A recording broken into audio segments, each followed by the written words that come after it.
Good morning friends. आज हम लोग डिस्कस करेंगे फीड वाटर ट्रीटमेंट के बारे में। ओके, तो जो आज तक अभी तक हम लोगों ने जो डिस्कस किया वो लास्ट लेक्चर में जो था वो था इफेक्ट ऑफ इम्प्योरिटीज। ओके, उसमें हम लोगों ने देखा था sludge, scale formation, corrosion, forming and forming and priming and caustic embrittlement. Okay, तो आज का जो लेक्चर जो हमारा है वो है हम लोग फीड वाटर में जो केमिकल ट्रीटमेंट जो होती है। ओके, फीड वाटर में हम लोग अलग अलग तरीके की ट्रीटमेंट करके उसको डिस्टिलाइज कर सकते हैं, उसको समझो कि रिक्वायर्ड वाटर में कन्वर्ट कर सकते हैं। ओके, पर समझो कि मैकेनिकल जो समझो कि सिस्टम थी जो फीड वाटर की जो ट्रीटमेंट करने की, ठीक है। ओके, उसमें सेडिमेशन, कॉलुगेशन और फिल्ट्रेशन सिस्टम का यूज करते हैं हम लोग। पर जो हमारा जो मेन टॉपिक जो अंडर इस बार समझने का जो है, इस बार हम लोग जो मेन टॉपिक डिस्कस करेंगे वो है केमिकल सिस्टम। ओके, तो केमिकल में जो अलग अलग तरीके की जो प्रोसेस है, बराबर, कि लाइम सोडा ट्रीटमेंट, जियोलाइट और डिमिनरलाइजेशन। ओके, ये तीन सिस्टम का हम लोग डिस्कस करेंगे फर्दर लेक्चर्स में। तो उसमें सबसे पहले जो है वो केमिकल ट्रीटमेंट में सबसे पहला जो सिस्टम है वो है लाइम सोडा ट्रीटमेंट। ओके, तो लाइम सोडा ट्रीटमेंट की बात करें तो ये यहाँ पे फिगर जो दिख रही है हमको वो है लाइम सोडा ट्रीटमेंट की। उसमें तो क्या होता है लाइम सोडा ट्रीटमेंट? ओके, तो in lime softening calcium and magnesium salts are removed using lime and soda ash। Okay, तो बाय पार्टिसिपेटिंग देम। ओके, तो समझो कि यहाँ पे कैल्शियम हाइड्रोक्साइड और सोडियम कार्बोनेट, जो समझो कि सोडा एश जो है उसको हम लोग बोलते हैं सोडियम कार्बोनेट। ओके, और लाइम जो है उसको हम लोग कैल्शियम, यानी समझो कि जो चूना लाइम, बराबर, तो उसको हम लोग बोलते हैं कैल्शियम हाइड्रोक्साइड, जो कैल्शियम जो है उसको, ठीक है। तो यहाँ पे जो है उसको हम लोग रिमूव कर सकते हैं by using lime soda softening system, ठीक है, लाइम सोडा। ओके, तो समझो कि when the process is carried out a normal raw water treatment is called cold process softening. Okay, तो यहाँ पे समझो कि यहाँ पे जो जो फिगर है, ठीक है, उसमें यहाँ पे जो लाइम सोडा ट्रीटमेंट है दो तरीके की होती है, एक होती है हॉट और सेकंड जो है वो कोल्ड।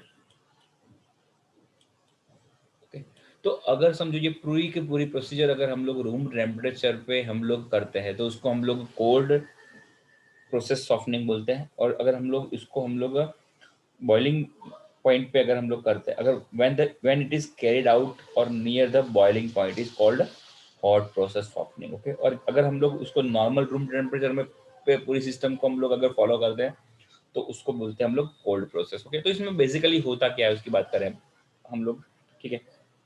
हॉट सिस्टम और कोल्ड सिस्टम ऑलमोस्ट दोनों सेम जैसी है, बस उसमें डिफरेंस क्या है वो हम लोग डिस्कस करेंगे। सबसे पहले हम लोग कोल्ड प्रोसेस की बात करें। ओके, तो कोल्ड प्रोसेस जो है, बराबर, उसमें क्या होता है कि यहाँ पे समझो कि जो ये एक जो सुपर हीटेड स्टीम वाला जो एरिया है वो नहीं होता है, ठीक है। यहाँ से हम लोग सुपर हीटेड स्टीम हम लोग फीड नहीं करा दे, सिर्फ रो वाटर है। ये एक समझो कि मैं आपको पूरे का पूरा एक सिस्टम समझा देता हूँ कि कौन सा, उसके फिगर को डिस्कस करते हैं हम लोग। तो फिर जो the arrangement of the lime soda process, raw makeup water is spread into the reaction tank. यहाँ से हम लोग जो रो वाटर को हम लोग यहाँ से उसको अंदर फीड करते हैं, ठीक है। रो वाटर को हम लोग यहाँ से फीड करते हैं यहाँ पे, ठीक है। तो ये जगह से हम लोग रो वाटर को फीड करते हैं यहाँ से, ठीक है, उसको स्प्रे करते हैं, ठीक है। और जो कि वाटर स्प्रेड इन, ये जो पूरी टैंक है उसको हम लोग रिएक्शन टैंक बोलते हैं। ये हमारी रिएक्शन टैंक है यहाँ पे जो दिख रही है वो, ठीक है। ओके, तो समझो कि proportion amount of the lime and soda is also fed into the reaction tank। तो यहाँ से हम लोग समझो कि लाइम और सोडा को यहाँ पे रिएक्शन टैंक में यहाँ पे डालते हैं, ठीक है। तो यहाँ पे बेसिकली होता क्या है? ओके, तो chemical reaction at the near the boiling point of water, sorry यहाँ पे बॉइलिंग जो केमिकल रिएक्शन जो है, बराबर, वो यहाँ पे होता है पूरी सिस्टम में। अगर समझो कि यहाँ पे क्या होता है कि हमारा फीड रो वाटर,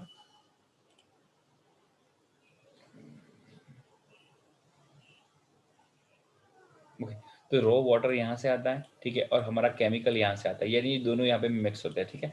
और उसको क्या होता है, ये वो यहाँ पे रिएक्शन टैंक में जमा होते हैं, ठीक है। देन उसको क्या करता है करना यहाँ पे ये दोनों जो मिक्सचर जो है उसको यहाँ पे इकट्ठा, ये पोर्शन में यहाँ पे इकट्ठा होते हैं और उसको क्या बोलते हैं हम लोग, वहाँ वहाँ पे ब्लेंड होता है। ब्लेंडिंग मीन्स कि यहाँ पे मिक्स होता है पूरा का पूरा, पूरा सिस्टम यहाँ पे मिक्स होता है। और मिक्स होते होते यहाँ पे जो लास्ट में क्या होता है कि जो ये लाइम और सोडा और जो हमारा फीड वाटर जो है दोनों मिक्स होके यहाँ पे जो एंड पे, यहाँ पे जो एंड है वहाँ पे वो स्लज प्रोड्यूस, समझो कि स्लज जो है उसको यहाँ पे इकट्ठा करता है। यानी ये पूरी सिस्टम में जो भी समझो हमारा, पूरी सिस्टम में जो भी जो हमारा डस्ट है, स्लज है वो यहाँ पे इकट्ठा होता है, ठीक है। तो यानी समझो कि ये रिएक्शन यहाँ पे जो दोनों फीड वाटर और हमारा लाइम और सोडा जो केमिकल्स जो है दोनों यहाँ पे मिक्स होते ही है रिएक्शन टैंक में। और रिएक्शन टैंक में क्या होता है, यहाँ पे उसको मिक्स कराया जाता है, ठीक है। उसको बोलते हैं हम लोग ब्लेंडिंग, ब्लेंड भी बोल सकते हैं, ठीक है। उसको हम लोग समझो कि वो जैसे हम लोग दही में से छाछ बनाते हैं तो उसको क्या करते हैं, उनको मिक्स करते हैं, समझो बराबर। तो वो तरीके से ब्लेंडिंग करना उसको बोलते हैं, ठीक है। तो उस हिसाब से उसको यहाँ पे मिक्स कराया जाता है और लास्ट में ऑटोमेटिकली जो डस्ट पार्टिकल्स जो है हमारे जो पार्टिकल्स है, ठीक है, कैल्शियम और मैग्नीशियम के जो पार्टिकल्स है वो यहाँ पे समझो कि नीचे की तरफ यहाँ पे इकट्ठे होते हैं और स्लज जो है वो यहाँ पे नीचे इकट्ठा होती है, ठीक है। और जो ठीक है, तो समझो कि देन समझो उसको यहाँ से कोल्ड सिस्टम में समझो कि बाहर ले जाया जाता है, जो वाटर जो क्लीन वाटर है उसको यहाँ से बाहर ले जाया जाता है, ठीक है। क्लीन वाटर समझो कि सॉफ्ट वाटर जो है हमारा जो रिक्वायर्ड वाटर है उसको यहाँ से बाहर ले जाया जाता है, ठीक है।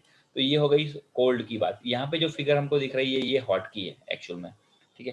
तो जो हॉट प्रोसेस सॉफ्टनिंग जो है वो उसकी फिगर यहाँ पे दिख रही है। तो यहाँ पे सबसे सबसे पहले 3 इनलेट होते हैं, ठीक है। मैं बात करूँ,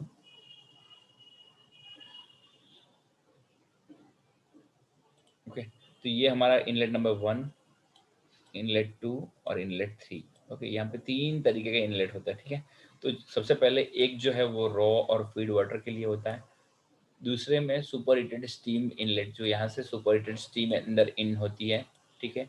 ये पूरी सिस्टम हॉट है यहाँ पे क्योंकि सुपर हीटेड स्टीम का यूज से पूरी सिस्टम यहाँ पे वर्क करती है, ठीक है। और जो तीसरा पॉइंट है वो है लाइम और सोडा जो है हमारा, वहाँ से यहाँ से तीसरे इनलेट से जो केमिकल्स जो हमारे हैं lime plus soda feed inlet, okay, यहाँ से इन कराया जाता है, ठीक है। तो ये 3 इनलेट यहाँ पे होते हैं, ठीक है।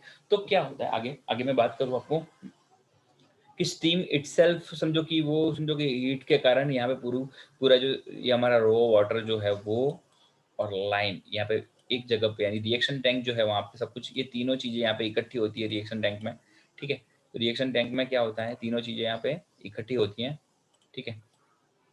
ये जगह पे मिक्सचर होता है, ठीक है। तो ओके,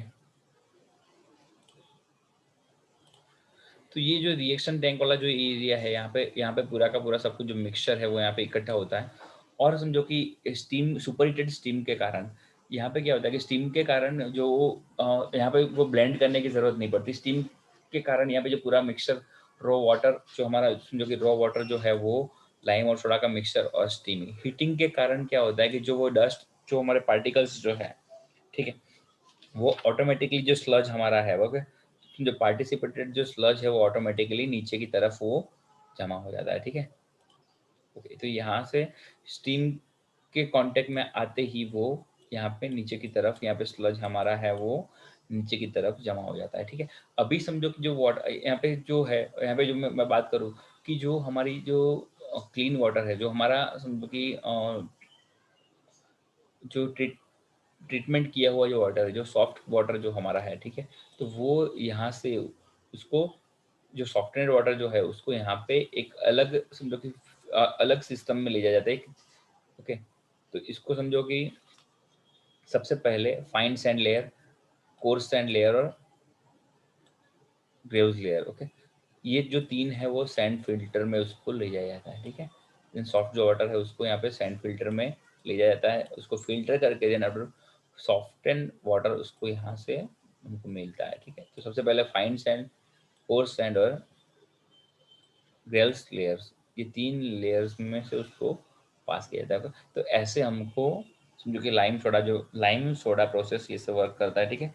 तो अब सबसे पहले बात करेंगे हम लोग प्रोसेस के एडवांटेजेस और डिसएडवांटेज के बारे में, ओके। तो प्रोसेस सबसे पहले तो ये प्रोसेस है यहाँ पे लाइम और सोडा का यूज हो रहा है, तो फिर क्या है, ये प्रोसेस जो है वो इकोनॉमिकल है, it is capably capable for treatment large quantity of water. ये समझो कि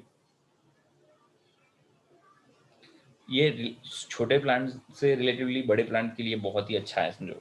पीएच ऑफ वाटर राइजेस क्योंकि यहाँ पे जिसमें जो लाइम का यूज हो रहा है तो जो वाटर वाटर की जो पीएच है वो ज़्यादा हो जाती है, मीन्स के राइज होती है, जिसके कारण क्या होता है कि कोरोजन रेजिस्टेंस, उसमें जो वाटर जो है वो कोरोजन रेजिस्टेंस हो जाता है। ओके, यहाँ पे जो सिलिका है वो समझो, सिलिका नहीं, समझो कि मिट्टी का जो जो रेती का जो पार्ट है वो हम लोग इफेक्टिवली यहाँ पे रिमूव कर पाते हैं। Okay, the size of the settling tank is reduced as the participant is larger in size, settle more quickly। Okay, तो समझो भी डिसएडवांटेजेस की बात करें इसकी, तो डिसएडवांटेजेस की बात करूँ मैं आपको यहाँ पे, तो समझो softness process by the method is less than zeolite process. Okay, तो यहाँ पे जो समझो कि जियोलाइट जो प्रोसेस है अभी हम लोग डिस्कस करेंगे इसके बाद में जियोलाइट प्रोसेस की, तो वो समझो कि softness produce by the method is less than zeolite process से ज़्यादा यहाँ पे कम सॉफ्टनेस यहाँ पे मिलती है। Okay, huge amount of sludge is form and disposal it difficult. Okay, जो स्लज है वो बहुत ज़्यादा ज़्यादा अमाउंट में यहाँ पे प्रोड्यूस होता है, तो इसका डिस्पोजल करना बहुत ही डिफिकल्ट हो जाता है। Controlling of hot process is difficult. Okay, तो हॉट प्रोसेस में जो कंट्रोलिंग है यहाँ पे हम लोग सुपर हीटेड स्टीम की यूज़ करते हैं, ठीक है, तो वो थोड़ा डिफिकल्ट है कंट्रोल करना उसको। ओके, यानी ये इसकी डिसएडवांटेजेस है। ओके, तो back washing of the filter periodically is required to increase the efficiency of filter। Okay, तो ये थी जियोलाइट प्रोसेस। ओके, ये कभी कभार पूछते हैं एग्जाम में जियोलाइट प्रोसेस के बारे में। ओके, अभी हम लोग डिस्कस करेंगे, जो अभी नेक्स्ट बात करेंगे वो है zeolite ion exchanger process. Okay, हम लोगों ने लाइम सोडा प्रोसेस देख लिया, अभी तक जो डिस्कस था वो, अभी हम लोग देखेंगे lime soda zeolite ion exchange process के बारे में। ओके,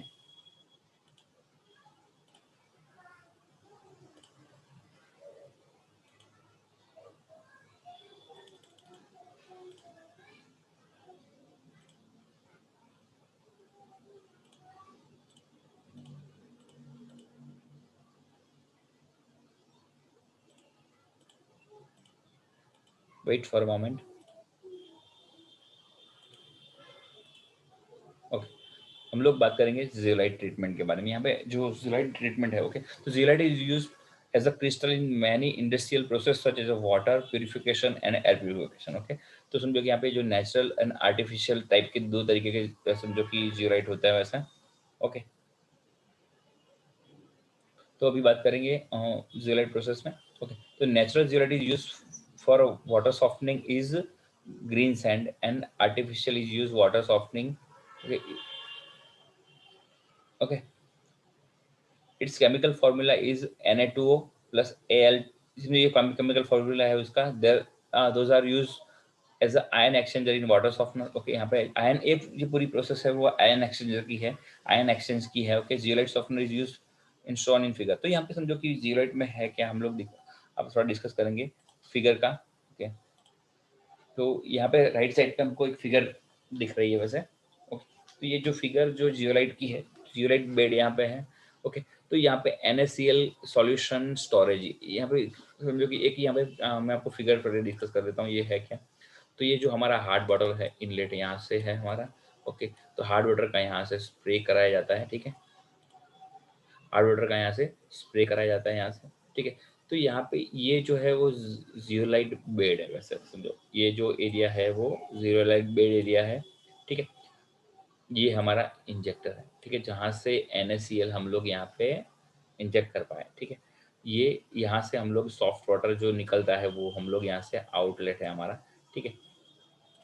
तो समझो कि zeolite are either natural or artificial solid materials with sandy texture that has a property of being able to exchange the ions। Okay, कि जियोलाइट एक ऐसी चीज है समझो कि जिसके पास आयन एक्सचेंज की कैपेसिटी होती है from the water by replacing with ion of like charge. Okay, the most common zeolite जो है बराबर is a sodium zeolite.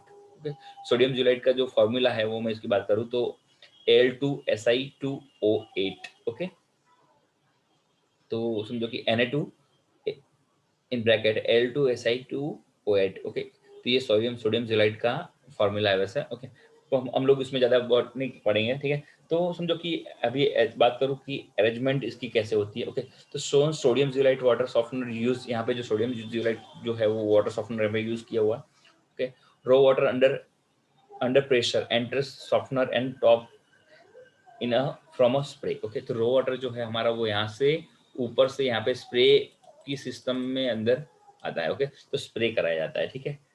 Then the flow through the zeolite bed and the hardness of water is remove by the ion exchange. Okay, तो zeolite bed का काम क्या है, जो ion जो है उसमें उसमें एक्सचेंज होता है, आयन एक्सचेंज होता है, जिसके कारण यहाँ पे वाटर सॉफ्ट होता है। तो ओके, तो अभी समझो कि यहाँ पे ये पूरी सिस्टम ऑलरेडी जियोलाइट बेड और सब कुछ है, तो हम लोग यहाँ पे ये बाहर का जो NaCl जो है वो सॉल्यूशन क्यों यूज करता है, ठीक है।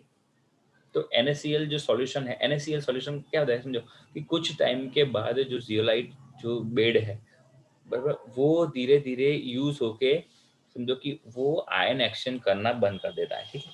वो आयन एक्सचेंज करना बंद कर देता है, तो फिर क्या होता है कि आयन एक्शन करना बंद करता है, तो उसको फिर से चार्ज करना पड़ता है। ओके, तो zeolite reacts with the magnesium salt and similar manners as above the hard water flowing through the exchange emerge as a soft water by the ion exchange. Okay, तो क्या होता है समझो कि धीरे धीरे क्या होता है कि वो समझो जियोलाइट जो है वो कैल्शियम और मैग्नीशियम में कन्वर्ट हो जाता है, ठीक है। तो जियोलाइट जो है वो कैल्शियम और मैग्नीशियम में कन्वर्ट हो जाता है, तो फिर क्या होता है कि अगर वो कैल्शियम और मैग्नीशियम में कन्वर्ट हो जाए तो वो धीरे धीरे वो हार्ड वाटर में से सॉफ्ट वाटर बनाना बंद कर देता है, ठीक है। तो उसके कारण उसको फिर से चार्ज करने के लिए यहाँ से NaCl जो है वो इंजेक्ट कराया जाता है, ठीक है। NaCl उसके अंदर डाला जाता है। ओके, तो समझो कि वो समझो कि जो जियोलाइट है जो बराबर, वो फिर से NaCl सॉल्यूशन से वो फिर से चार्ज हो जाता है, ठीक है। तो उसमें जो कार्बन और जो मैंने बोला ये भी बोला कि कैल्शियम और मैग्नीशियम जो है वो समझो कि फिर से वो बनाना शुरू कर देता, ठीक है। तो उसके after regeneration the bed is back washed with the storage strong current of the water. The water washing remove dirt that might have collected at the top of zeolite bed. Okay, तो क्या होता है कि तो zeolite has properly property of regeneration of the strength through the back washing the bed with the brain. Okay, NaCl solution. Okay, brain solution जो बोलते हैं उस ओके तो ब्रेन सॉल्यूशन के कारण क्या होता है कि वो फिर से चार्ज होता है, उसमें बैक वॉशिंग होता है। Okay, during the regeneration okay क्या होता है कि कुछ रिएक्शन होते हैं उसके कारण ये पूरा का पूरा फिर से रीजनरेट हो जाता है, ठीक है। तो ये पूरी की पूरी सिस्टम जो है वो जियोलाइट सिस्टम से वर्क करता है। ओके, देन आफ्टर जो क्लीन जो हमारा सॉफ्ट वाटर है वो यहाँ पे नीचे से कलेक्ट कराया जाता है और उसको सॉफ्ट वाटर आउटलेट में से बाहर ले जाया जाता है, ठीक है। तो यानी पूरी पूरी सिस्टम जो है वो जियोलाइट ट्रीटमेंट है। ओके, तो आफ्टर ये मैं अभी जस्ट मैंने डिस्कस किया कि water washing removes dirt that might have collected at the top of the zeolite bed. Okay, जो डर्ट है वो सब कुछ उसको कलेक्ट किया जाता है। ओके, तो क्या होता है कि the predetermined quantity of the NaCl solution is circulated into the bed using the injector to reactive the bed again. Okay, उसको फिर से एक्टिव करने के लिए जरूरत पड़ता है, ठीक है। तो अभी हम लोग बात करते हैं एडवांटेजेस की। तो hardness of water can be remove almost completely up to 10 ppm। Okay, तो यहाँ पे 10 ppm तक हार्डनेस हम लोग रिमूव कर सकते हैं। ओके, देन समझो कि there is a no sludge formation, यहाँ पे स्लज फॉर्मेशन नहीं होता है, ठीक है। तो उसके कारण क्या ये पूरी प्रोसेस है वो क्लीन है एज कम्पेयर टू जो हम लोगों ने लाइम सोडा ट्रीटमेंट देखा उसके कंपेयर में, ठीक है। अभी बात करते हैं the equipment use is small and easy to handle. Okay, जो पूरी पूरी सिस्टम है वो इक्विपमेंट है वो स्मॉल और हैंडलेबल है, वो इजीली हम लोग हैंडल कर सकते हैं। Okay, the process is automatically adjust itself different hardness of outcoming water. Okay, तो हम लोग इसमें से जितनी जरूरत है उस हिसाब से हम लोग हार्डनेस को आउटलेट में ले सकते हैं। Okay, it requires less time और सॉफ्टनिंग। ओके, सॉफ्टनिंग के लिए ये पूरी सिस्टम जो है वो कम टाइम लेती है, ठीक है। देन समझो कि it is not necessary to filter the soft water as it required in lime soda process. Lime soda process में क्या था कि हम लोगों को समझो सबसे पहले फिल्टर करने की जरूरत पड़ती थी, तो यहाँ पे वो जरूरत नहीं पड़ती है, ठीक है।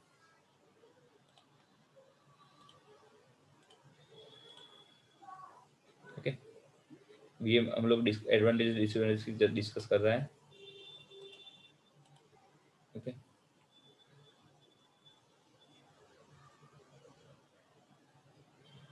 अभी बात करते हैं डिसएडवांटेज की। ओके, तो filtration of the turbid water is required before it's passed through the process। Okay, जो टर्बाइड वाटर जो कंटेनिंग सस्पेंडेड इम्प्यूरिटीज, जिसके अंदर जो टर्बाइड वाटर किसे बोलते हैं कि जिसके अंदर इम्प्योरिटीज जो है वो सस्पेंडेड होती है, ठीक है। तो उसको हम लोग बोलते हैं टर्बाइड वाटर। ओके, टर्बाइड वाटर जो है वो हम लोग यहाँ पे यूज नहीं कर सकते। Okay, turbid water can not be admitted, उसको हम लोग zeolite bed, makes bed inactive, इसको अगर हम लोग टर्बाइड बेड यूज करते हैं तो जो पूरा जियोलाइट बेड जो है वो ऑटोमेटिकली इनएक्टिव हो जाएगा। Hence the suspended impurity must be filtered before the passing over the bed. Okay, water with a high or low pH damage the bed. Okay, तो ये पूरी केमिकल सिस्टम है। तो क्या होता है कि जिसके कारण समझो कि अगर हाई और लो पीएच वाली जो सिस्टम, जो पूरा वाटर जो है, ओके, तो वो पूरे वाटर हाई और लो पीएच वैल्यू हैज डिट्रस effect on zeolite. Okay, damage कर सकती है। ओके, देन समझो कि बात करें, ओके, कि ट्रीटेड वाटर कंटेन्स मोर सोडियम सॉल्ट। ओके, जो ट्रीटेड वाटर जो हमारी जो वो है, ओके, तो समझो कि removal of Ca plus Mg plus ion, the soft water contains large amount of NaHCO3 which on heating liberates CO2. This causes the corrosion in the boiler. Okay, तो ये जो पूरी सिस्टम, ये हम लोगों ने एडवांटेजेस और डिसएडवांटेजेस डिस्कस कर रहे हैं ये पूरी सीएलआई ट्रीटमेंट सिस्टम के। ओके, सीएलआई ट्रीटमेंट के हम लोग नेक्स्ट लेक्चर में डिस्कस करेंगे डीमिनरलाइजेशन प्लांट और आयन एक्सचेंज प्रोसेस, और नेक्स्ट बात करेंगे आरओ, रिवर्स ऑस्मोसिस। ओके, तो ये दो टॉपिक के बाद हम लोग हमारा चैप्टर खत्म करेंगे। ओके, दो बहुत आज ये जो जियोलाइट जो ट्रीटमेंट है वो एग्जाम पॉइंट ऑफ व्यू से बहुत ही इंपॉर्टेंट है, बार बार पूछा जाता है, ठीक है। तो आप प्लीज़ आज का जो लेक्चर है वो भी पेशेंस से फिर से एक बार देख लीजिए, समझ में नहीं आया तो, ठीक है।